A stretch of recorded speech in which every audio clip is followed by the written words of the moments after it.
Our story begins in 1960, when a young John Lennon spotted a guitar, a Rickenbacker 325, in a shop in Hamburg. Some say it's at the Steinway music store, some say at the Rothof music store. It wasn't the typical choice for a British musician. Most of them favored German-made guitars, which were more diffused at the time, but John was instantly drawn. What really impressed him was that the scale of the guitar, the fingerboard, was shorter than the one they had on his Club 40 Hofner guitar. This meant that he could play these boogie rhythm patterns that were a large part of his style more easily without having to stretch his fingers as he did before. From the cramped stage of Liverpool's Camera Club to the pristine Abbey Road studios, this guitar was John's constant companion during the Beatles' meteoric rise. Its distinctive sound can be heard on almost everything the Beatles recorded, from Please Please Me to Beatles for Sale.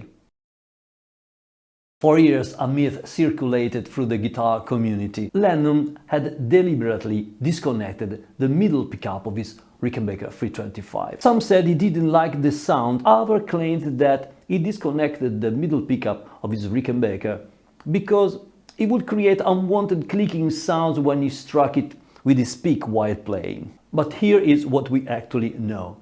John's distinctive playing style placed his hands very close to the bridge of the guitar, right over the bridge pickup. And then we have the evidence hidden in plain sight.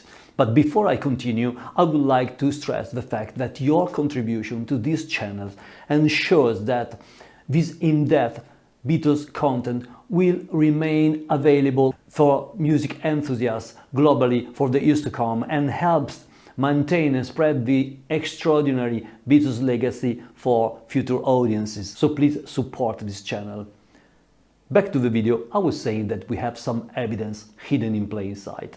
Photos from late 1963 reveal something curious. The middle pickup chrome plating shows signs of wear, likely due to repeated pick strikes and sweat exposure. But remember, Lennon's hand playing position was nowhere near the middle pickup. So why was it worn out? The answer can be surprisingly simple. The bridge pickup likely failed and Lennon swapped it with the still functioning middle pickup. That's why we see a worn-out pickup in the middle position of these photos. It was originally the broken bridge pickup that had been exposed to years of Lennon's playing. Another subtle but crucial modification was made to John's guitar wiring at the same time when the pickups were swapped out. This change I'm talking about played a key role in defining the Beatles' signature sound that helped them establish their place in music history.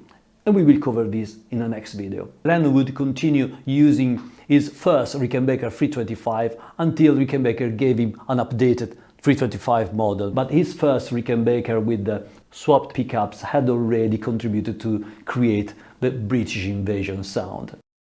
Sometimes the simplest explanation is the right one, not a deliberate modification, just a practical solution from a musician that just needs his instrument to keep on playing. A small but fascinating detail into the larger story of rock and roll history.